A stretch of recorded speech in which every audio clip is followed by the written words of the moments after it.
여러분들 이제 다 아시죠? 이 정도는. 시편은 총 몇 편으로 돼 있어요? 150편입니다. 근데 150편인데 시편이 한 권의 책으로 되어 있는 게 아니고 유태인들이 쓸 때 이걸 5권으로 나눠져 있습니다. 여러분들 성경을 읽어보시면 실제로 시편이 어떻게 되어 있어요? 1권, 2권, 3권, 4권, 5권 이렇게 중간에 나눠져 있죠. 근데 그 1, 2, 3, 4, 5권 나눠진 게 150편이니까 30편씩 딱딱딱딱 나누면 참 좋겠는데 그게 아니고 1편에서부터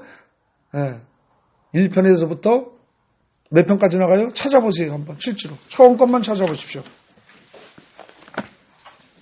여러분들이 실제로 찾아보십시오. 1편에서 어디까지 나갑니까? 거기 보면은 뭐라고 표시되어 있어요? 42하고 제2권 이렇게 되어 있죠. 그런 제2권 하는 식의 그런 글자들이 이제 계속 나가는데 그게 1편에서 시작이 되고요. 42편에서 2권이 시작되고 그 다음에 73편, 90편, 107편 이렇게 해서 시작이 됩니다. 그러니까 결국은 1편부터 해서 41편까지가 1권이다 그 얘기예요. 근데 제가 그렇게 해서 1부터 41까지 또 42부터 72까지 이렇게 쓸까 그러다가 숫자 많으면 헷갈려요. 차라리 이렇게 해서 시작되는 것만 쓰는 게 낫습니다. 근데 1편인 당연히 1편부터 시작하겠죠. 1권은. 그러니까 1자를 띄고 나면 어떻게 돼요? 427390107 네? 427390107 그것만 외우시면 시편의 큰 영역 나누는 거 기억하실 수 있겠죠. 그죠? 그 정도로 알아두신 것도 좋습니다. 그러면은 지금 시편 오늘 다루는 시편 118편은 어떻게 돼요? 몇 권에 들어가는 거죠? 5권에 들어갑니다. 맞겠죠? 107편부터가 5권이니까 그 중에 5권에 들어가는데 거기 보면 116편부터 118편까지 가요. 거기 찾아보십시오. 116편 펴보세요.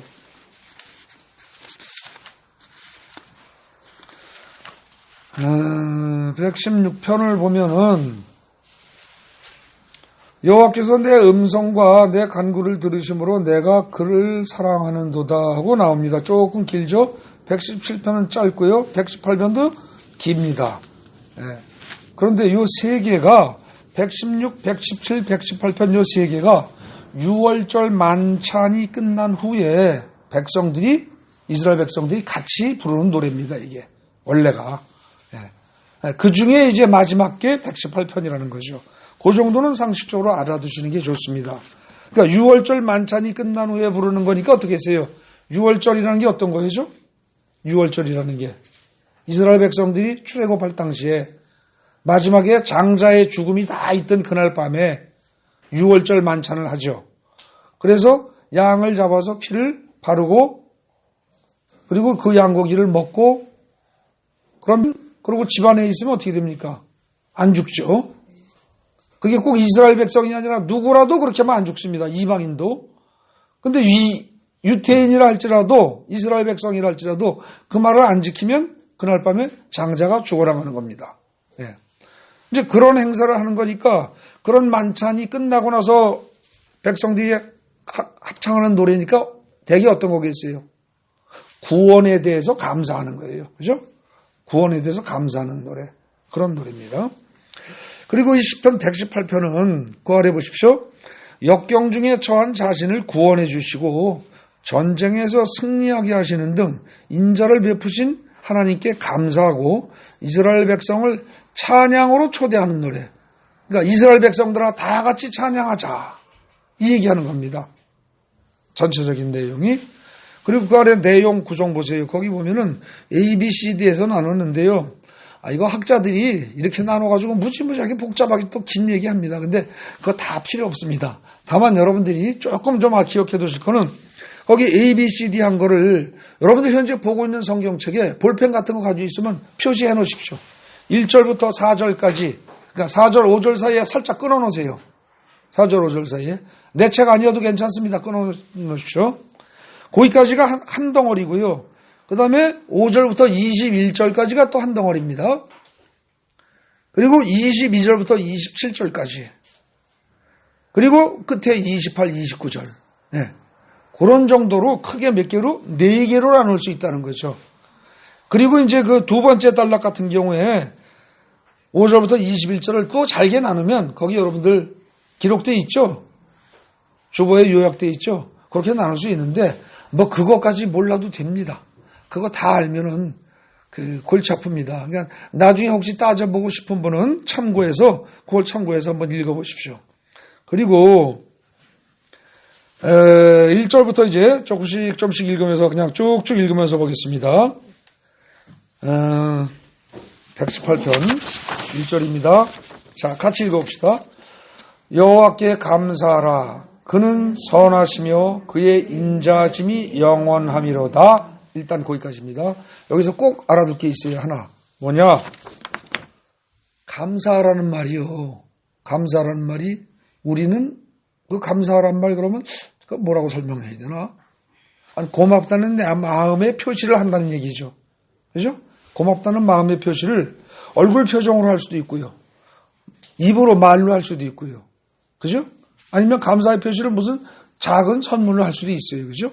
뭘로 해도 좋아요. 잠깐, 내가 고맙다고 느끼는 그 마음을 표현하는 겁니다. 그런데 유태인들의 이 히브리어로 감사한다는 말은요, 기본적으로 뭐냐? 이겁니다. 기본적으로 이거예요. 감사한다가. 손을 위로 쭉 뻗는 겁니다. 손을 뻗다. 그런 뜻이에요. 그래서 히브리인들이 이 손을 위로 뻗는 건 뭐예요? 하나님께 찬양하라거나 기도할 때 이 자세를 취하는 거죠. 그래서 우리가 기도할 때 손을 든다는 거는요, 항복의 표지도 있습니다. 항복한다라는 의미도 있어요. 근데 그게 아니고, 이건 기본적으로 뭐야? 손을 쭉 뻗는다는 건 감사한다는 의미도 있고요. 찬양한다는 의미도 있고요. 예? 기도할 때의 기본 자세니까. 그 점을 여러분들이 좀 알아두시면 됩니다. 그래서 성경에서 이 히브리어에 지금 여기서 1절에 나오는 감사하라 그럴 때 감사한다는 단어하고 똑같은 단어가 성경에서 번역된 걸 보면 문맥에 따라서 다양하게 번역을 한단 말입니다.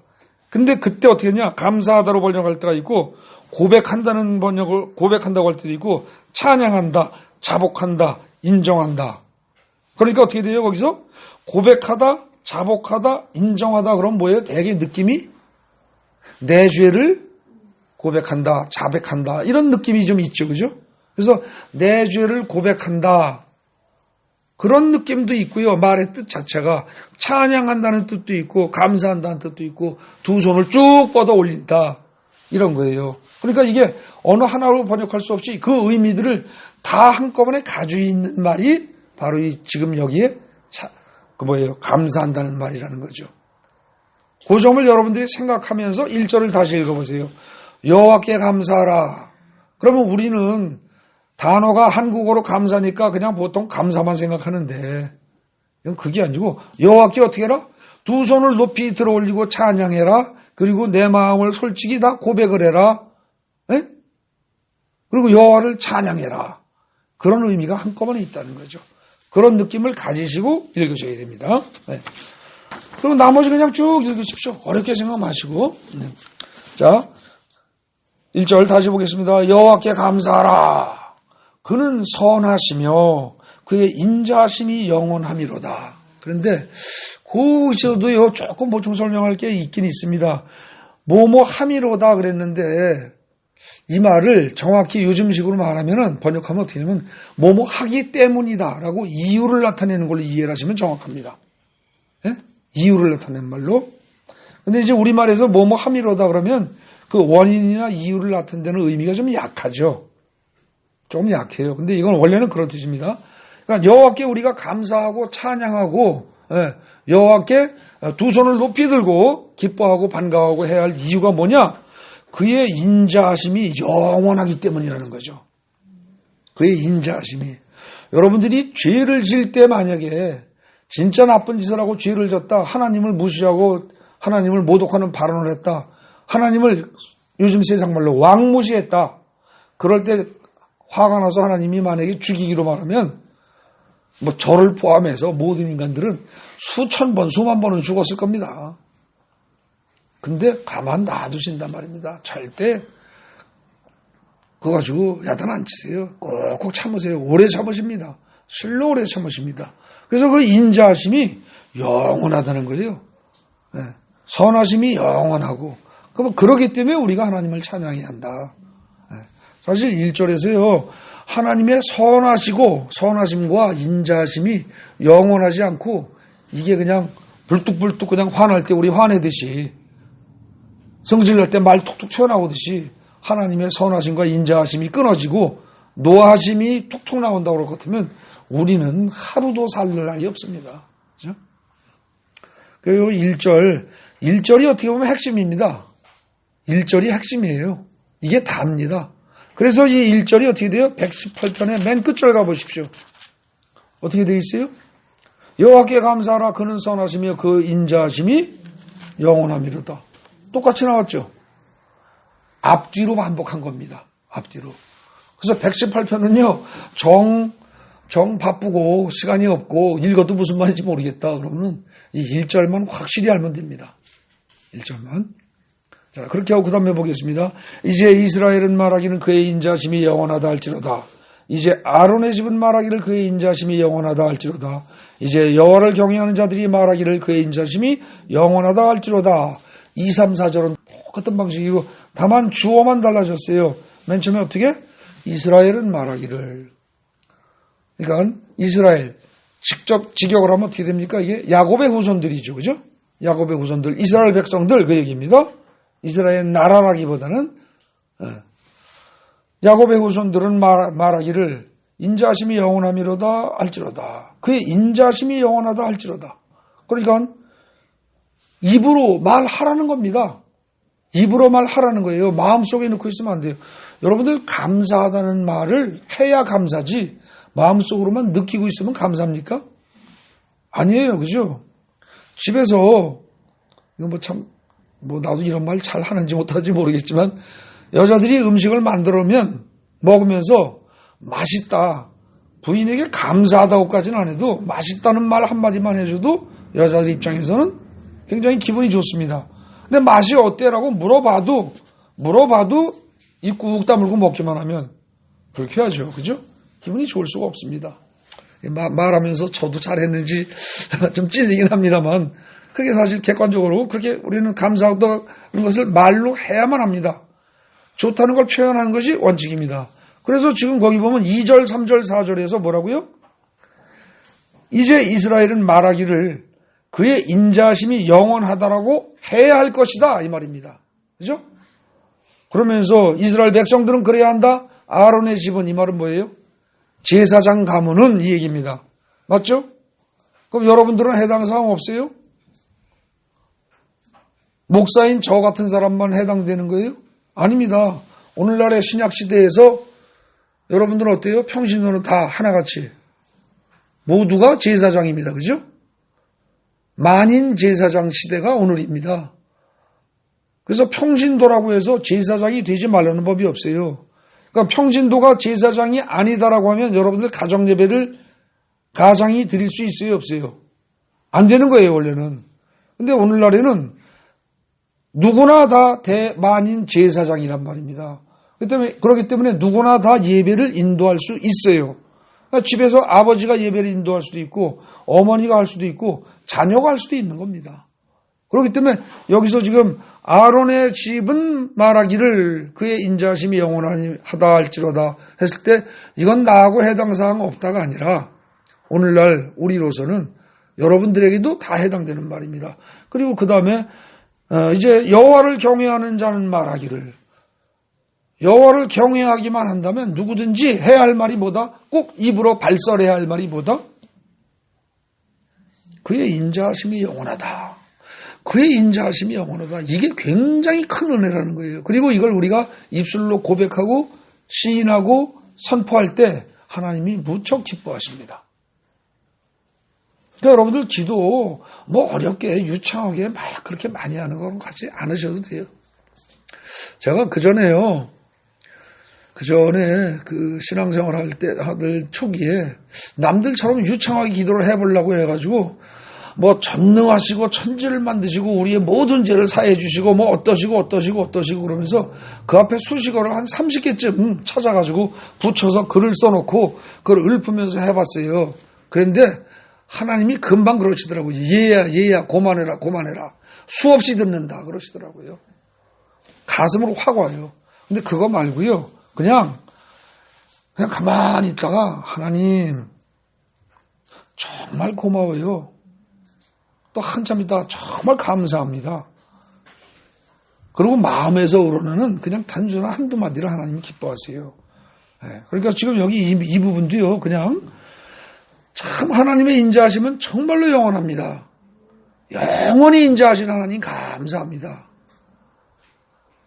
그리고 마음속에 한참 생각하다 그 말 한마디 툭 내뱉는 거 하나님이 그걸 기뻐하신단 말입니다. 그렇게 해서 하나님의 인자하심을 감사해라 그 얘기예요.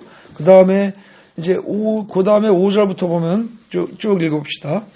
내가 고통 중에 여호와께 부르짖었더니 여호와께서 응답하시고 나를 넓은 곳에 세우셨도다 그랬어요. 그죠? 그래서 지금 이 말로 봐서 이 사람은 이미 고통과 고난의 시기를 넘어간 거예요. 그죠? 지나간 겁니다. 지나간 거예요. 부르짖었더니 응답하시고 나를 넓은 곳에 세우셨대요. 여호와는 내 표신. 자, 그 문장도 조금 따져봐야 됩니다. 내가 고통 중에 최선의 노력을 했더니 문제가 해결되었더라가 아니에요. 맞습니까? 잘 비교해 보십시오. 근데 오늘날의 사람들은 대개 인생을 어떻게 살려고 그래요? 내가 최선을 다해서 노력을 해가지고 문제를 해결하려고 듭니다. 어리석은 짓입니다. 바보 같은 짓입니다. 미련한 짓이에요. 여러분들 태평양 바다 한가운데 빠뜨려 놓고 그리고 최선을 다해서 살아나라 그러면 살아날 사람이 있어요? 불가능합니다. 그것처럼 불가능해요. 어떻게든지 크든 적든 지나가는 배를 걷어 타는 것이 상책이지 지가 헤엄쳐서 살겠다? 불가능한 얘기입니다. 그거랑 똑같습니다. 지금 그 귀절도요. 내가 고통 중에 여호와께 부르짖었더니 내가 최선을 다하고 내가 발버둥치고 문제를 해결하려고 했더니가 아니에요. 부르짖었더니 여호와께서 응답하시고 나를 넓은 곳에 세우셨도다. 여호와께서 응답하시고 나를 건져주신 겁니다. 편안하고 안전한 곳으로. 그죠? 이거 잘 기억하셔야 됩니다. 제가 이렇게 얘기를 하면 성경에 이런 부분이 나온다고 얘기를 하면 사람들은 또 이럽니다. 믿음이 없는 사람들 혹은 믿음이 있다 할지라도 굉장히 합리적인 사람들은 이럽니다. 아니 사람이 할 일은 다 하고 노력할 건 다 하고 해야지. 다 하고 해야지. 그것도 안 하고 하나님한테 기도만 한다고 문제가 해결이 돼 이럽니다. 그 사람들은 실제로 기도 안 해본 사람들입니다. 장담할 수 있습니다. 제가 100% 장담할 수 있습니다. 실제로 기도해서 응답을 받아본 적이 없는 사람들이 그 말합니다. 그럼 실제로 응답을 받아본 사람들은 어떡합니까? 현재 문제가 A라는 문제가 있어요. A를 해결해야 돼요. 근데 A를 놓고 기도를 합니다. 기도를 해요. 근데 하나님이 응답이 뭐냐면은 너는 A에 대해서 네가 신경 꺼라 이럴 때가 있습니다. 신경 꺼라. 그러면 그냥 신경 끄면 그 다음에는 하나님이 알아서 하십니다. 그런 말이 성경에 있느냐? 있습니다. 어디 있어요? 애굽 백성이 출애굽해가지고 이스라엘 백성이 출애굽해서 홍해를 건너기 전에 어떻게 해요? 뒤에서 애굽 군대가 쫓아오고 앞에는 홍해가 가로막혔고 그런 상황에서 뭐라고 그래요? 하나님이 너희는 가만히 있으면서 내가 하는 걸 봐라 그럽니다. 여러분들 뒤에서 강력한 군대가 이게 쫓아오고 앞에는 막혀 있는데 거기서 가만히 있어집니까? 바다로 가서 헤엄을 치고 뭐하고 해서 도망을 가든지 아니면 급하면 어떻게 돼요? 걔네들이 오기 전에 하다못해 땅이라도 파고 들어가서 숨기라도 하고 싶고 뭐라도 하고 싶잖아요. 근데 가만히 있으면서 하나님이 오늘날 너희에게 하시는 구원을 보라 그럽니다. 가만히 있으래요. 하나님이 그렇게 하실 때가 있습니다. 그때는 가만히 계십시오. 그리고 팔짱 끼고 구경하십시오. 하나님의 기도를 진짜 응답을 들으면 가만히 있게 돼 있습니다. 그런데 또 어떤 때는요. 하나님께서 응답을 하시길 뭐라고 하냐면은 하나님 나 정말 미치겠어요. 확 죽어버리고 싶어요. 그런데 그럴 때 또 뭐라고 그래요? 하나님이 야 죽는 게 아니고 해결을 하는데 이렇게 해. 그러고서 똥딴지같이 다른 방식으로 해결을 시키시는 경우가 있습니다. 전혀 다른 방식으로. 문제와는 전혀 상관없이. 예? 그 엘리야가 어떻게 되죠? 그 바알신을 섬긴 애들하고 450명하고 싸우고 뭐하고 하고서 나중에 정신적으로 지쳐서 굉장히 힘들어서 충돌어져서 있을 때, 예, 그래가지고 죽고 싶다고 했을 때 뭐라 그래요? 사르밧으로 가라. 이거 먹고서 가라. 그냥 가라 그럽니다. 그럼 가는 거하고 무슨 상관이 있어요? 근데 가가지고서 사르밧 과부를 통해서 먹고 입고 그러면서 또 살아갑니다. 하나님이 지금 문제를 나는 이 문제가 있을 때 A면 A라는 문제를 놓고 이걸 내가 지금 해결하고 싶은데 내가 뭔가 해야 된다고 생각하는데 그게 아니고 하나님은 이거는 놔도 내가 처리할게. 너는 이거 해. 그러고 딴 거 시키는 수가 있다는 거죠. 그러니까는 아니 하나도 일도 처리도 안 하고 준비도 안 하고 내 노력을 하나도 안 하고 하나님한테 기도만 하면 된단 말이야. 이렇게 말하는 사람들은 그 두 가지 경우 중에 한 번도 체험한 게 없는 사람들이 그런 얘기합니다. 실제로 하나님의 응답을 들은 사람은요. 여러분들이 무슨 문제가 있더라도 하나님의 응답을 들어본 사람들은 하나님의 응답하시는 방법은 그 두 가지 중에 하나로 나타나는 경우가 많다는 거죠. 그러면은 가만히 있어. 내가 할 거야. 그럼 똥끝이 타도 가만히 있어야 됩니다. 그러면 하나님이 그 다음에 알아서 하십니다. 그 다음에 그거 말고 이렇게 해. 그러면은 내가 생각하는 거하고 달라도 하라는 대로 하면 그것만 하면 됩니다. 이거 간단히 하고 짧게 하려고 그랬는데 자꾸 또 딴 데로 가네. 할 수 없어요. 여러분 그냥 갑니다. 성령께서 떠오르게 하시면 그냥 할 수밖에 없습니다. 제가 옛날에 언제인지 모르겠습니다. 한번 꿈을 꿨습니다. 밤에 산길을 가다가 어떻게 하다 절벽에서 떨어졌어요. 꿈속 얘기입니다. 떨어졌는데 깜깜한데 아래로 한참을 떨어졌습니다. 떨어졌는데 이제 죽는구나 그러고 떨어지다 어떻게 하다가 그냥 막 호적거리다가 딱 잡았습니다. 뭐 측렁꿀인지 나무뿌리인지 무슨 줄기를 잡았어요. 그리고 잡았는데 주여 미치겠나이다 죽겠나이다 살려주세요 그러고서 발버둥을 치고 있었어요. 그렇게 하고서 계속 있는데 하나님 살려주세요 그러는데 꿈속에서 음성이 들리길 손 놔라 이러는 거예요. 놔지겠어요? 말도 안 돼요. 아니 손을 어떻게 놓란 말입니까? 죽는데요. 뭐 안 돼요. 말도 안 돼요. 그러고 얼마나 움켜쥐고 난리를 쳤는지 꿈속에서 그랬는데요. 제가 다음날 아침에 일어났더니 여기가 다 아파요. 그럴 만큼 이제 꿈속에서 헤맨 겁니다. 그럼 난리를 쳤는데요. 꿈속에서 결국은 밤을 꼬박 새고 하나님은 날 보고 놔라 그러는데 나는 죽어도 못 놔요. 이거 너무 죽는데요. 그러고 움켜쥐고 있었단 말입니다. 근데 결국은 그렇게 하다가 날이 어스름풀에 밝아졌는데요. 밝은 것도 모르고 이 나무뿌리인지 칡렁꿀인지 뭔지 자고 이걸 움켜쥐고서 그냥 이러고 두 눈을 꽉 감고 있었더니 밝은 것도 잘 모르는 거예요. 그러니까 거의 다 밝았어요. 이제 다 밝은 상태에 눈을 뜨고서 이러고 봤더니 발 뻗으면 발을 이렇게 오그리고 있어 그렇지 발 뻗으면 땅이에요. 발 뻗으면 아시겠어요? 그러니 놔라 그럴 때 놨으면 됐는데 그걸 얼마나 난리치고 오그리고서 이렇게 동그랗게 온몸을 동그랗게 하고 했던지 그냥 놓고 그냥 가만히 있었으면 떨어져 봤자 요만큼 떨어지는 거예요. 요만큼. 진짜 발 뻗으면 그냥 닿는 거라니까. 그거를 밤새고 고생을 한 기억이 있어요. 여러분들 실제로 하나님께 문제가 있는 사람들은 기도해 보십시오. 기도해서 응답을 받으면 그때 가서 제가 지금 마지막에 말씀드린 것처럼 죽을 것 같은 상황인데 노래요. 놓으면 죽는 게 뻔한데. 그런데 그건 지 생각이지 자기 생각이지 하나님은 이미 살게 만들어 놓으셨고 살려주십니다. 네. 그래서 혹시라도 여러분들 주위에서 누가 어떤 사람이 교회를 안 다니는 사람이 혹은 교회를 다녀도 아주 합리적으로 생각하는 똑똑한 사람들이 그런 얘기하죠 보통. 네? 사람이 할 일은 다 해놓고서 그러고서 하나님한테 기도해야지 그것도 안 하고 기도를 해? 그러면서 또 문자까지 섞었습니다. 지인인사 대천명이라고. 여러분 지인인사 대천명은 그건 동양의 얘기고요. 그죠? 유교의 얘기지. 성경에는 지인인사 대천명이라는 게 없어요. 성경식으로 하면 어떻게 돼요? 지인인사. 사람이 할 수 있는 일을 다 하고 천명을 기다리라가 아니고 사람이 나서서 일하기 전에 어떻게 해라? 하나님께 기도하고 간구해라. 그게 성경의 얘기입니다. 그러니까 여러분들 뭐 조금 배웠다고 아는 척하고 진인사 대천명 끌어대지 마십시오. 그건 기독교인 아닙니다. 아시겠어요? 네. 그래서 모든 문제인 분들은 기도하십시오. 그러면 거기 어떻게 돼요? 지금 6절입니다. 내가 고통 중에 여호와께 부르짖었더니 여호와께서 응답하시고 나를 넓은 곳에 세우셨도다.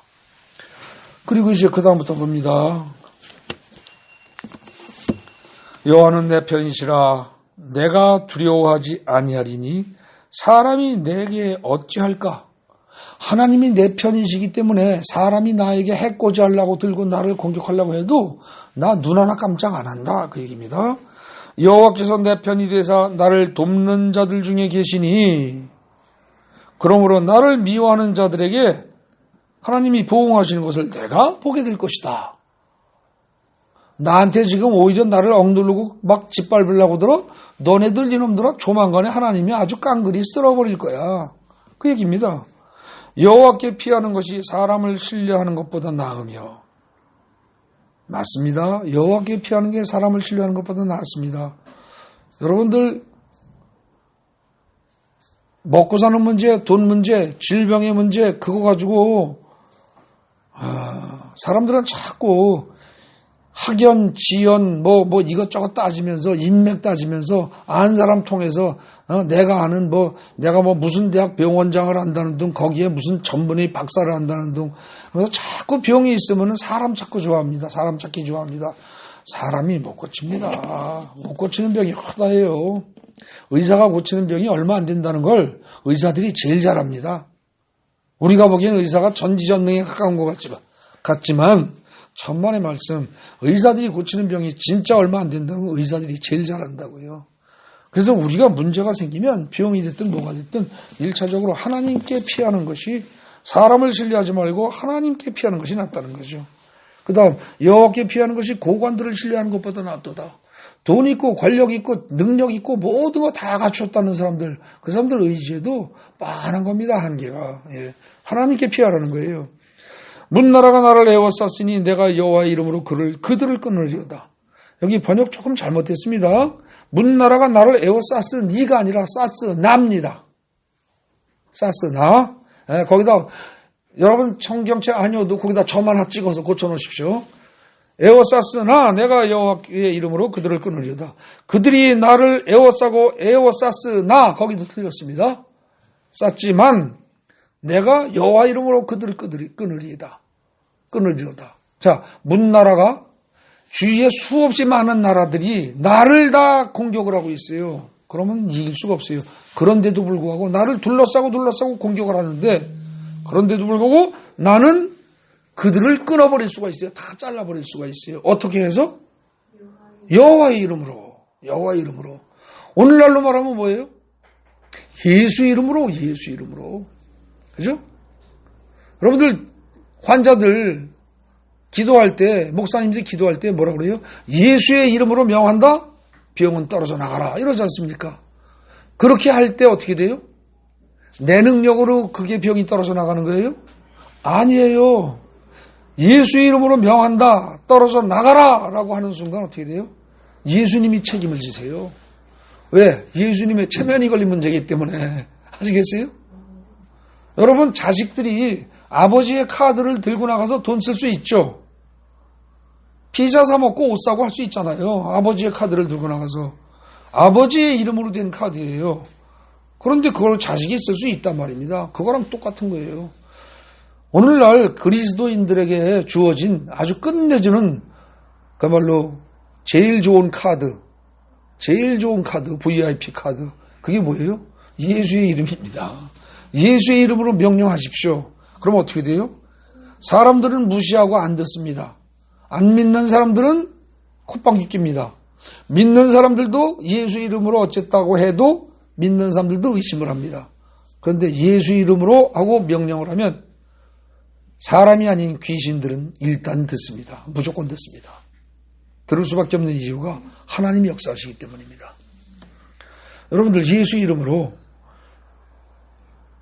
여러분들의 질병을 끊으십시오. 직접 하십시오. 지금 지금 이 자리에 예배 자리에 나오진 못했습니다.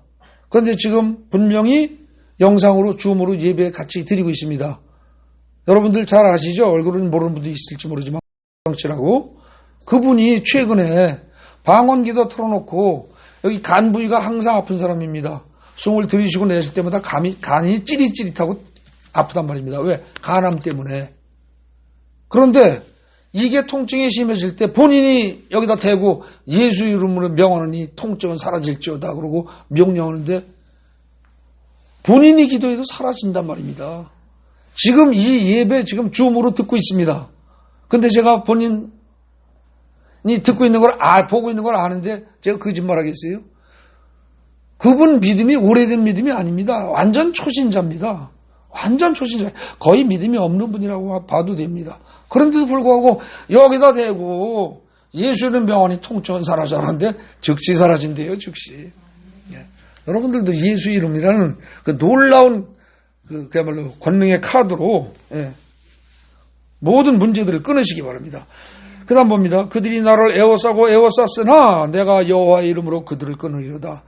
그들이 벌들처럼 나를 애워쌌으나 가시덤불에 불같이 타 없어졌나니 내가 여호와의 이름으로 그들을 끊으리로다. 비슷하게 다 끊으리로다 해서 다 좋은데 이 문장이 말이 조금 이상해요. 잘 보세요. 좀 이상하죠? 번역에서 조금 착오가 생긴 겁니다. 어떻게 돼요? 그들이 벌들처럼 나를 쌌으나 하고서 쌌는데 없어졌나니 그랬어요? 그러고 끊으리로다 그래요. 그러니까 이게 어떻게 된 거겠어요?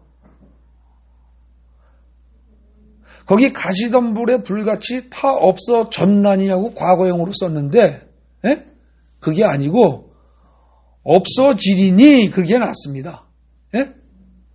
여기에요. 그래서 그들이 벌들처럼 나를 애워쌌으나 가시덤불에 불같이 타 없어지리니 없어질 것이니 이렇게 번역을 해야 합니다. 이게 왜 이런 것들이 자꾸 착오가 생기냐면요. 성경 번역이요. 원래 이 구약을 히브리어를 놓고 번역을 하는 게 원칙입니다. 근데 히브리어를 놓고 번역을 할 만한 사람이 많지가 않아요. 그러니까 대개 다른 성경을 놓고 번역을 하죠. 다른 성경을 보고. 근데 영어 성경을 만약에 놓고 번역을 했다면 오늘날에는 영어를 아는 사람들이 많잖아요. 잘하는 사람들이. 그러면 오히려 오류가 덜했을 텐데 옛날에 우리 한글 성경은요. 기본적으로 이게 뭐냐면 중국어 성경을 놓고 번역을 한 겁니다. 이게. 그러다 보니까 중국어 성경만 가지고 번역을 하다 보니까 번역이 이상한 데가 꽤 생긴 겁니다. 그럼 그 이후에라도 최근에 무슨 개혁 개정이니 뭐냐면서 이게 자꾸 좀 바뀌면서 사실은 이런 거 다 손을 봐야 되는데 왜 그런지 모르겠습니다. 저건 손을 못 보고 그냥 넘어온 겁니다. 그래서 이거 문법 따지고 뭐하고 오늘날에는 옛날하고 달라서 한국에도 히브리어 헬라어 하는 사람들도 많고 실력 있는 분들도 많고 그러니까 사실 이런 거 다 수정을 해야 되는데 이게 수정이 어쨌든 안 되고 있습니다. 그래서 거기는 그들이 벌들처럼 나를 애워쌌으나 가시덤불에 불같이 타 없어지리니 내가 여호와의 이름으로 그들을 끊으리로다. 이렇게 말을 해야 맞습니다. 그 점을 잘 알아두시기 바랍니다. 거기서 가시덤불의 불이라는 게 뭐예요? 가시덤불의 불이란 건 가시덤불 다 모아놓고 불을 붙이면 어떻게 돼요? 불이 확 붙죠? 확 붙어요. 엄청나게 빨리 탑니다. 그죠? 그 대신 어떻게 돼요? 엄청나게 빨리 꺼져버리죠. 그거라는 거죠. 지금 나를 공격하는 애들이 대단한 기세로 나를 공격하고 조여 들어오는 것 같지만 걔들 금방 끝날 거야. 그 얘기입니다. 그 다음에 너는 나를 밀쳐 넘어뜨리려 하였으나 여호와께서 나를 도우셨도다. 여호와는 나의 능력과 찬송이시오 또 나의 구원이 되셨도다. 의인들의 장막에는 기쁜 소리 구원의 소리가 있으며 여호와의 오른손이 권능을 베푸시며 거기 여호와의 장막이라는 게 결국 뭐겠습니까?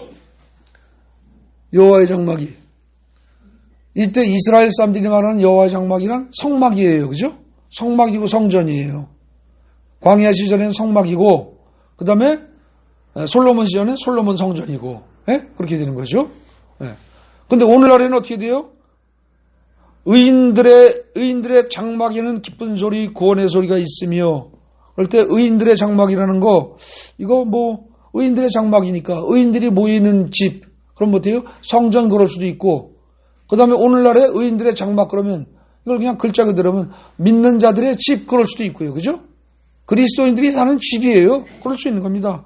거기에 기쁜 소리, 구원의 소리가 있으며 여호와의 오른손이 권능을 베푸시며, 그 다음에 의인들의 장막이라는 게 사실은 어떻게 됩니까? 하나님이 보시기에 의인이에요. 그죠? 하나님이 보시기에 의인들의 장막, 하나님의 성전, 살아 움직이는 성전, 여러분 각자입니다. 여러분 각자의 심령이에요. 다양한 해석이 가능합니다. 그런 것들을 염두에 두시고 읽으시면 좋습니다. 그 다음에 여호와의 오른손이 높이 들렸으며 여호와의 오른손이 권능을 베푸시는도다.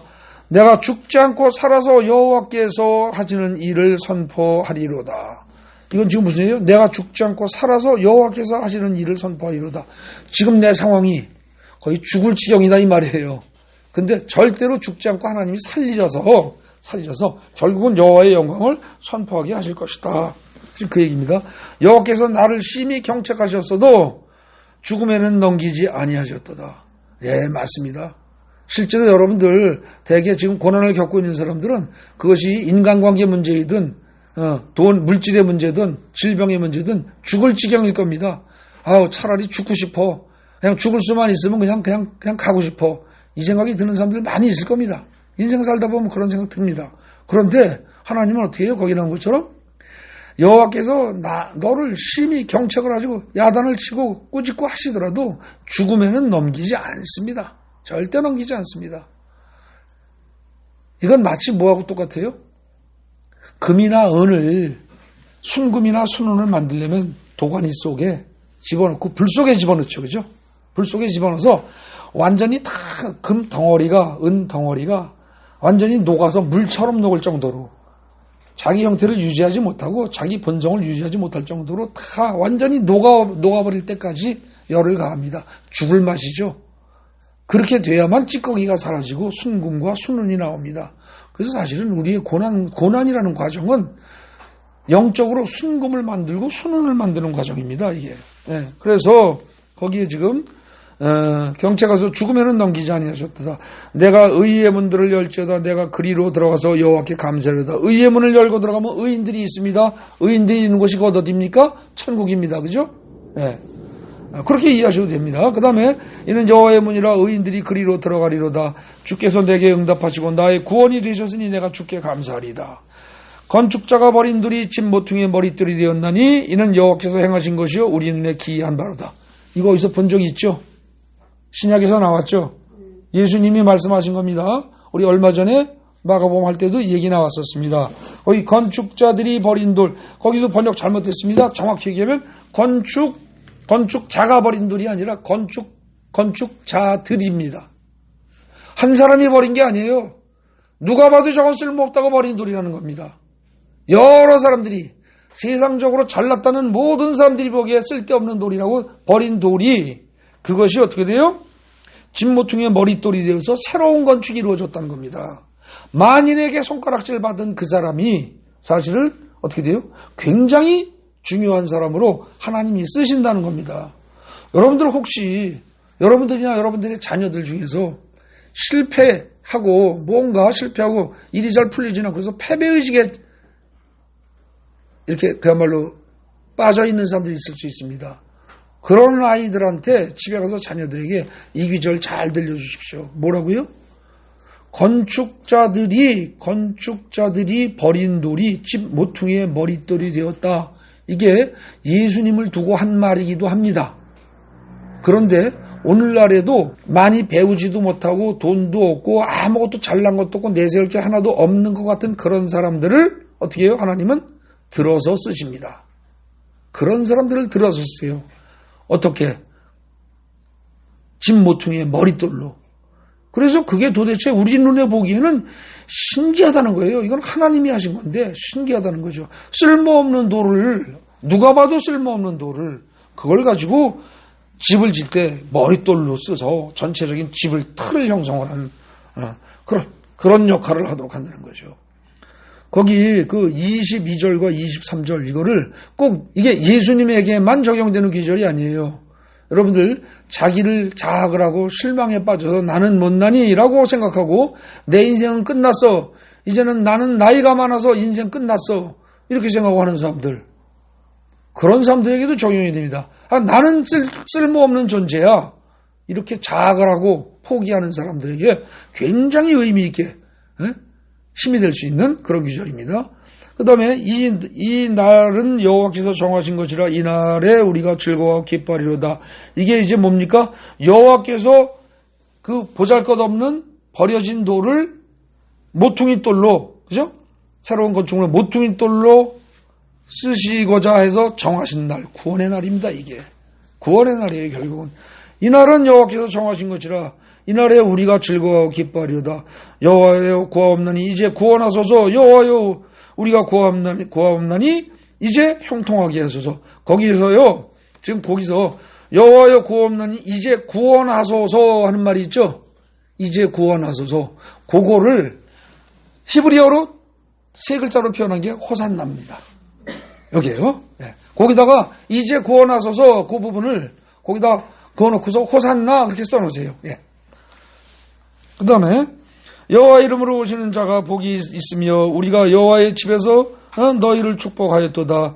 여호와는 하나님이시라 그가 우리에게 빛을 비추셨으니 밧줄로 절기 제물을 제단의 뿔에 맬지어다. 이거 뭔 소리예요 이게? 여호와는 하나님이시라 그가 우리에게 빛을 비추셨대요. 그가 우리에게 빛을 비추셨어요. 이거 어디서 본 것 같지 않습니까? 이 구절 이사야 60편 가보세요. 이사야 60편 1절 가보십시오.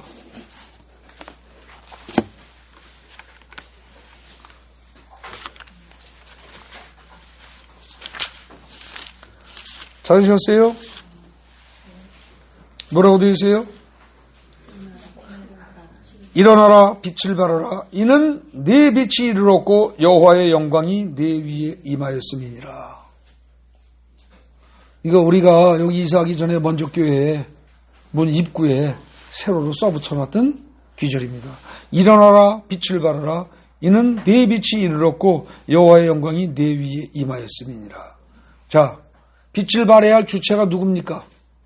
누구라는 거예요? 너예요. 너. 여러분 각자입니다. 근데 여러분 각자가 원래 빛을 발할 능력이 있어요? 없어요? 없어요. 그 빛은 어디서 와요? 일어나 빛을 발해라. 네가 빛을 발해야 돼. 그런데 이는 네 빛이 이르렀어요. 너의 빛이 이르렀어요. 어디로부터? 여호와의 영광이 네 위에 임함으로써. 그죠? 여호와의 영광에서부터 오는 빛이 너를 통해서 어떻게 된다? 네가 그 빛을 뿜어내야 한다는 겁니다. 아시겠습니까? 마치 여러분들 프리즘 아시죠? 프리즘이라는 게 이렇게 세모 형태로 된 유리잖아요. 한쪽에서 빛을 비치면 어떻게 돼요?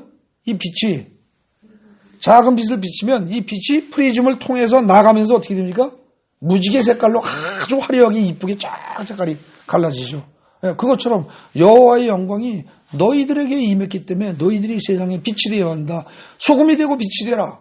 마태복음에 산상수훈에 나온 내용하고 통하는 부분입니다. 지금 여러분들이 지금 다시 시편 118편으로 가서 이걸 아무 생각 없이 그냥 읽으면 이거 처음부터 찬송하라고 이제 찬양하라고 해놓고 감사하라고 118편의 1절 보면 감사해라고 인자하심이 영원함이라다 인자하심이 영원함이라다 이 소리만 반복하고 똑같은 말만 반복해 이럴 수 있는데 사실은 꼼꼼히 잘 읽어보면 부분에 어떻게 돼요? 여러분들에게 굉장한 힘을 줄 수 있는 기절들이 들어가 있다는 거죠. 그게 지금 아까 살피는 어디였습니까? 건축자들이 버린 돌이 진모퉁이의 머릿돌이 되었다라는 그 부분도 그렇고 지금 여기 27절에 여호와는 하나님이시라 우리가 그에게 빛을 비추셨으니 그 부분 우리에게 빛을 비추셨다. 이 부분도 굉장히 중요한 부분이죠. 그 다음에 밧줄로 절기 제물을 제단뿔에 맨다라는 이 표현이요. 이 부분 원문을 놓고 해석이 몇 가지가 있습니다. 여러분 그 주보에 요약한 거 나옵니다. 한 3가지 정도 해석이 가능한데 그게 뭐가 됐든지 간에 그 얘기는 뭐예요? 밧줄로 제단뿔 그러니까 성전에 사람들이 성전 마당에 딱 들어가면 거기 번제단이 있죠. 제물을 태우는 번제단이 있죠. 그 가장자리에 네 구덩이에 뿔이 있단 말입니다. 이렇게 저기 있어요. 거기다가 짐승들을, 제물로 바칠 짐승들을 거기다가 얽어 매는 거죠. 그 말은 뭐예요? 제물을 거기다가 묶어둔다는 얘기는 무슨 뜻이에요? 제사 지낼 준비를 한다는 얘기입니다. 예? 제사 지낼 준비를 한다. 그러니까 제사 지낸다 그 얘기예요. 그러니까 지금 그 귀절은 어떻게 돼요? 여호와는 하나님이시라 그가 우리에게 빛을 비추셨으니 우리는 그에게 감사로 제사를 드리자. 그렇게 이해하시면 됩니다. 거기는. 그리고 주는 나의 하나님이시라 내가 주께 감사하리이다. 주는 나의 하나님이시라 내가 주께 주를 높이리이다. 감사한다. 주를 높인다. 이제 그러고요. 그 다음에 마지막에 왜 여호와께 감사하라 그는 선하시며 그의 인자심이 영원하미로다. 이렇게 해서 앞뒤로 이제 1절하고 마지막 절이 같으면서 감사 예배를 드려라. 감사의 제물을 바쳐라. 이렇게 돼 있어요. 그죠? 여기서 참 별로 저도 이런 얘기 하고 싶지 않은데 감사의 제물을 바쳐라 그러면서 많은 경우에 헌금해라. 이렇게 하는 설교하는 분들이 있습니다. 헌금해라 하는 것도 틀렸다고 말할 수는 없습니다. 틀렸다고 말할 수는 없는데 시편에 근거해서 한다면요. 헌금해라가 아닙니다. 시편에 근거한다면 어디로 가느냐? 시편 50편으로 갑니다.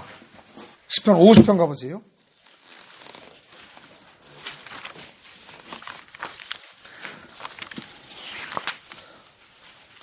저희 교회가 헌금 얘기를 잘 안 하는 이유가 성경에서 그렇게 많이 얘기 안 하고 있습니다. 할 때 있어요, 할 때.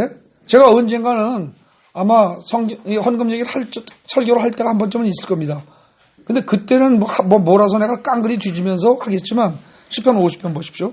거기 보면은, 중간쯤에 다 읽을 수는 없고, 시편 50편, 그게 아사벳이라고 돼 있어요.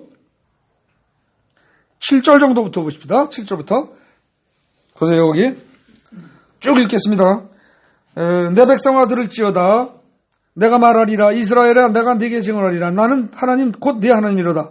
나는 네 재물 때문에 너를 책망하지는 아니하리니. 재물 때문에 너를 책망하지는 않겠다고 그랬어요.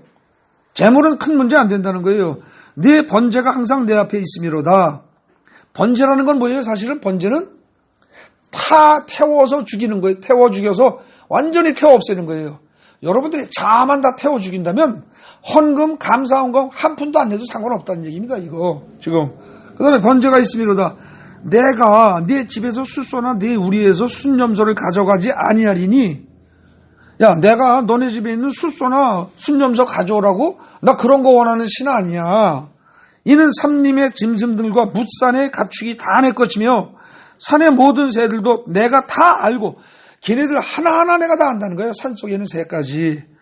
들의 짐승도 다 내 것이다. 세상 모든 것이 다 내 건데 그 중에서 너네 가진 재산 갖다가 나한테 바치라고? 나 그런 거 좋아하는 신 아니야. 지금 그 얘기예요.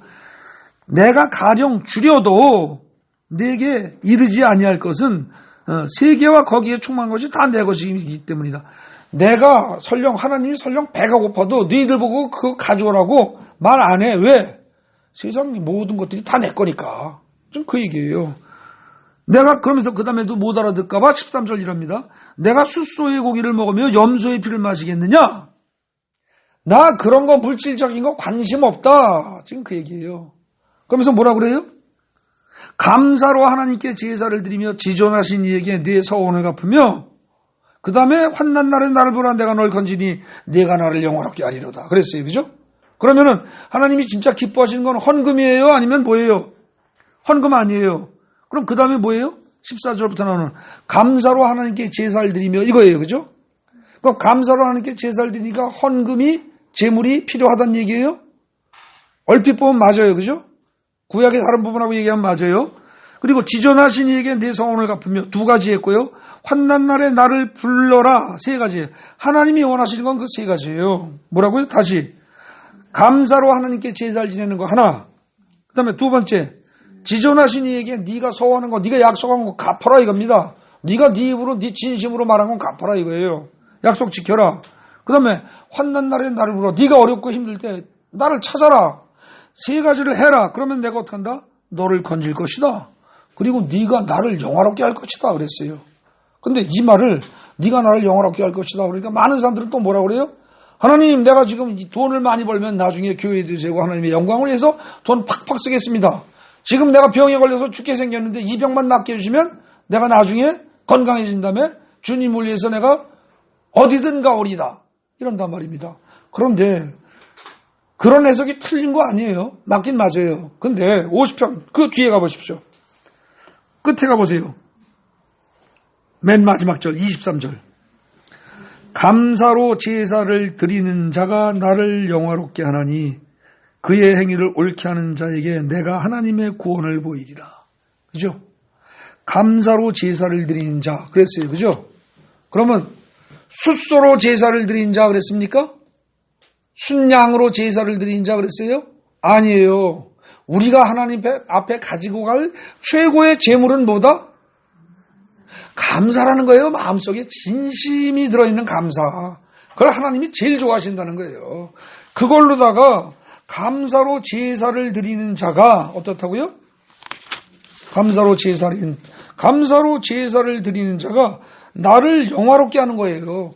하나님 영광 받으세요라는 거는 말로 해서 되는 것보다 하나님 감사합니다. 감사하다는 걸 진심을 그걸 갖다가 내 마음속에 느끼는 걸 표현하면서 예배를 드린다면 그게 하나님이 제일 좋아하는 거라는 거죠. 네.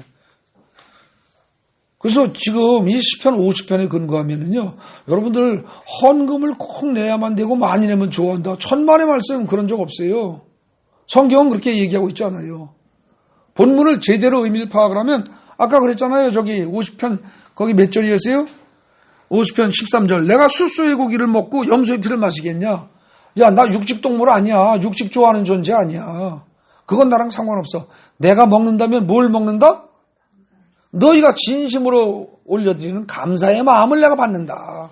에? 그게 나를 영화롭게 하는 것이다. 결국 여러분들 간단합니다.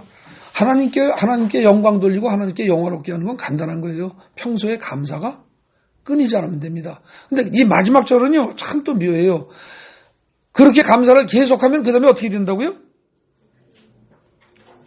거기 뭐라고 되어 있어요? 마지막 절에. 감사로 제사를 드리는 자가 나를 영화롭게 하는 건데 그의 행위를 옳게 하는 자에게, 즉 감사로 제사를 제대로 드리는 자에게, 그 자에게 어떻게 한다고요? 내가 하나님의 구원을 보이리라. 그럼 하나님의 구원을 보이리라. 그건 뭐예요? 여러분들이 물질적으로 혹은 인간관계로 인해서 고통을 겪든지 물질로 고통을 겪든지 질병으로 고통을 겪든지 그 사람들 치료하고 건지고 구원하겠다는 겁니다. 하나님의 약속이에요, 이게. 그래서 이 시편 50편 마지막 절에서 하나님의 약속을 분명히 깨닫고 우리가 항상 감사하는 마음으로 제사를 드려야 돼요. 근데 그 제사가 오늘날의 예배라는 거죠. 그러니까 여러분들이 예배 때 와가지고서 마지못해 형식적으로 앉아가지고서 아유 저 허목사는 왜 이렇게 설교가 길어, 말이 많어, 한 소리 또 하고 그러는 사람들 은혜에 발로 걷어차는 사람들입니다. 감사함으로 감사가 넘쳐나야 돼요. 감사가. 네. 항상 감사가 넘쳐나야 돼요. 여러분들 지금 오늘 끝나고 나서 집에 가셔서 시편 지금 118편 있죠. 이걸 갖다가 이번 주 일주일 내내 하루에 한 몇 차례씩 소리내서 읽으십시오. 소리내서 천천히 때로는 빠르게 그냥 자기가 알아서 그렇게 하면서 특히 그 아까 시편 50편의 뒷부분 마지막 절 그것까지 같이 염두에 두시고 그러다 보면 여러분들에게 은혜가 넘치고 문제가 다 해결될 겁니다. 어떤 사람들이 그럽니다. 이 얘기하면은 뭐 기복주의 신앙 어쩌고 기복주의 신앙을 우습게 보는 사람들 교만한 사람들입니다. 신앙은요 출발이 기복주의에서 시작합니다. 모든 인간이 다 그렇습니다. 성경도 그렇게 이야기하고 있습니다. 예수님도 오셔서 맨 처음에 어떻게 했어요? 아픈 사람 고쳐주고, 그죠? 아픈 사람 고쳐주고, 귀신 들린 사람 귀신 쫓아내고, 그들의 문제를 고쳐주는 것에서부터 해결해 주는 것부터 시작을 하셨습니다. 그리고 나중에 어떻게 됩니까? 그걸로만 끝나면 안 됩니다. 그렇기 때문에 예수가 치료자로, 귀신 쫓는 자로 소문이 나는 건 원치 않으셔서 치료해주고 귀신을 쫓아주고도 어떻게 돼요? 나가서 입담으로 말하지 마. 이렇게 말씀하셨죠. 예수는 단순한 귀신을 쫓고 병치료만 하는 사람이 아니에요. 그죠? 우리의 영혼을 건지시는 분입니다. 그걸 제대로 깨달아야죠. 그러니까 맨 처음에는 우리의 필요를 얘기하고 뭐뭐 해주세요라는 기도하는 거 맞습니다. 근데 그것으로 끝나지 않고 기도가 성장하고 발전해서 결국은 단계가 높아져야죠. 그러면서 우리가 항상 감사하게 되면, 감사가 앞서게 되면 우리의 필요는 하나님이 저절로 다 채워주신다. 그걸 명쾌하게 얘기해 주는 게 시편 50편의 마지막 절이라는 거죠. 예? 그 기절도 잘 기억하시기 바랍니다. 여러분들에게 부탁을 드리겠습니다. 맨 뒤에 보면은요, 가운데에 몇 줄 써놓은 거 있습니다. 각자 감사한 내용을 각자 생각해 보세요. 정리해 보세요. 그리고 그걸 글로 써보십시오. 그리고 가능하다면 시편처럼 이렇게 문장으로 잘 다듬어 보세요. 시처럼 한번 다듬어 써보십시오. 하나님께서 크게 기뻐하십니다. 네. 그리고 하나님의 은혜로 당신의 문제가 저절로 해결될 겁니다. 저절로 해결돼요. 해결해달라고 하지 않아도. 그거 제가 뻥치는 거 아니에요. 그리고 기복신앙 아니에요. 왜냐하면 하나님이 약속을 하셨어요. 어디에? 시편 50편의 마지막 절에 분명히 그 얘기 나와 있잖아요. 그죠? 여러분들이 기도 응답 받고 싶다. 뭐부터 출발해라? 뭐부터 출발해라? 감사로, 진심 어린 감사로, 마음에서부터 감사가 진짜 솟아나와야 됩니다. 그러면서 화려하게 말하지 않아도 됩니다. 주님 정말 고마워요. 진짜 감사해요. 정말 눈물나게 고마워요. 그럴 수 있을 만큼 여러분들이 감사를 느낄 줄 안다면, 그러면서 찬송가 한 곡 부르고 성경 말씀 하나 읽고 여러분들의 마음 실어서 기도하고, 그 세 가지만 딱 갖춰서 집에서 해도 그게 가정 예배입니다. 그게 감사로 드리는 제사입니다. 그런 정도의 감사로 드리는 제사를 여러분들이 집에서 할 줄 모른다면 아직까지 신앙이 형성이 안 된 겁니다. 이 코로나 기간 동안에 집에서 각자 예배 드리라고 했더니 신앙이 예배를 드릴 줄 몰라가지고 다 그냥 흐물흐물 다 무너져 나가요. 그렇게 되면 곤란합니다. 오늘 성경 본문 118편하고 50편 마지막 절하고 요거 두 개를 잘 깨닫고 나면 그 다음에 집에서 가정 예배를 부담스럽게 생각하지 마십시오. 여러분들은 다 제사장들입니다. 여러분들은 다 제사장이에요. 그 예배에서 꼭 포함될 요소는 세 가지입니다. 뭐요? 말씀과 찬양과 기도와. 그래서 말씀, 성경 말씀 어디 한 군데 읽으시고, 설교 못해도 좋아요. 그냥 읽으세요. 그냥 예를 들면 시편 23편 전체를 가족들이 같이 몇 번 읽으시라고요. 그 다음에 그거에 걸맞는 찬양 한 곡 마음에 오는 대로 부르세요. 한 곡만 정해서 한 20분, 30분 부르십시오. 한 30분 부르세요. 그럼 진짜 은혜가 임합니다. 그렇게 하고 기도 유창하게 막 미사 요거 하려고 들지 마시고 진심으로 기도하고, 그러면 그걸 하나님이 엄청 기뻐하신다는 거죠. 그래서 오늘 요 말씀을 기회로 해서 여러분들이 혹시 가정예배를 드리더라도 누가 중심이 돼서 가정예배를 인도하라고 해도 부담 갖지 마시고 편하게 하시기 바랍니다. 아시겠죠? 네, 그래서 가정예배를 능히 집에서 다 드릴 수 있는 여러분 되시기 바랍니다.